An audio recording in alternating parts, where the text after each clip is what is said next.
How's it, boys and girls? Thanks a lot for tuning in. What you guys heard there was the SUPERFLY Mk2 Tonebender Fuzz from Kasleder Effects.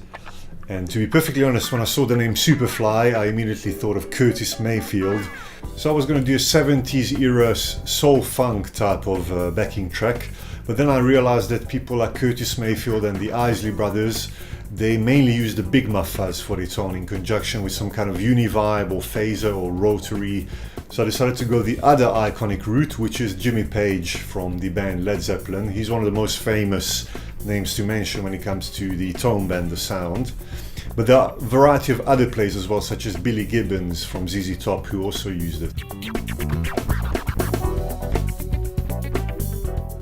Without getting into too long of a history about fuzz, it actually can be found on many different records, many different styles of music such as rock, blues, funk, soul, R&B, grunge, stoner rock, even some heavy metal tunes.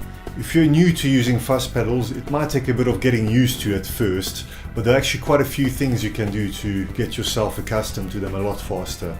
The obvious one is to listen to the great old records from Led Zeppelin, Jimi Hendrix, Curtis Mayfield, Red Hot Chili Peppers, Eric Johnson, the Isley brothers, the list goes on and on and on.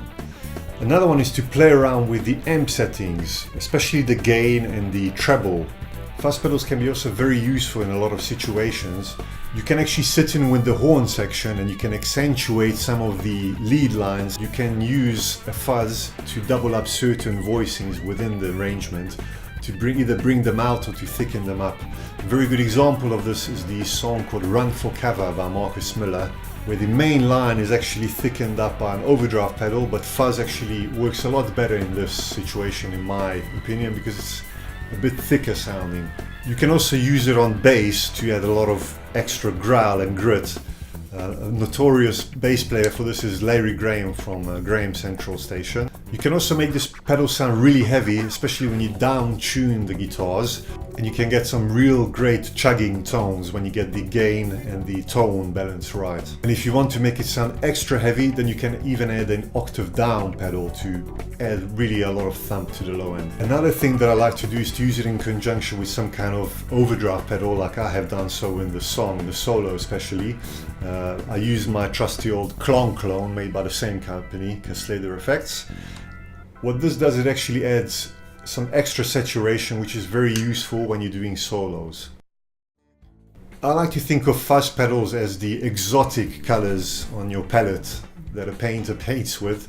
And you can get some really interesting tones. Sometimes even though some settings might sound a bit strange on their own, but when you put them together in a song, you'll find that it somehow strangely just has some kind of special magic to it. Like I said, it's an acquired taste. It's kind of like when you first eat chocolate mixed with chilies. It's a bit of a strange taste and needs a bit of getting used to. But once you get a taste for it, and you actually find out that it's more of an aphrodisiac for the music you're creating. So anyway guys, I really hope you enjoyed this video. If you did so, please don't forget to hit like, share and subscribe. I'll put a link in the description below so you can check out the pedal, and hopefully see you guys soon. Cheers.